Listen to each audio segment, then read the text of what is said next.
Grandma's Monopoly Bake-Off. So last Saturday, my family decided to host a wholesome game night over Zoom, because apparently, the only thing more competitive than our group chat is Monopoly. My parents, my sister, her boyfriend, and my grandma all joined in, everyone with their own board at home to prevent cheating, which, if you've met my dad, you know is a necessary precaution. Everything started out normal. Dad was already hoarding the railroads, Mom was negotiating property swaps like a Wall Street shark, and Grandma kept asking if Baltic Avenue came with a senior discount. About an hour in, things started to get weird.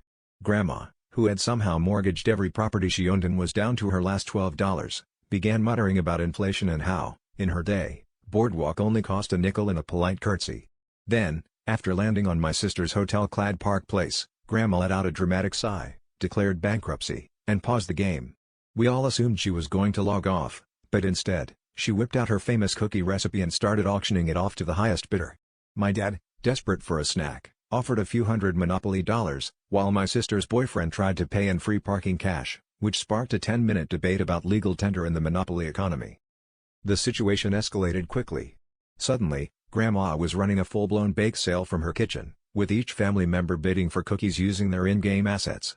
Mom traded her entire utility company for a dozen snickerdoodles, Dad swapped 2 railroads for a secret ingredient hint, and my sister mortgaged her last house just for a taste of those legendary chocolate chips. By the end of the night, Grandma had cornered the market. She owned all the properties, the cash, and the only working oven. The rest of us were left with nothing but crumbs and a deep sense of financial shame. So, in the first and last ever Monopoly Bake-Off, Grandma pulled off the sweetest hostile takeover in family history.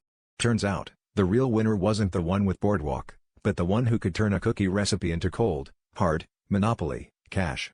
And that's how we learned, never underestimate a grandma with nothing to lose and a recipe for success.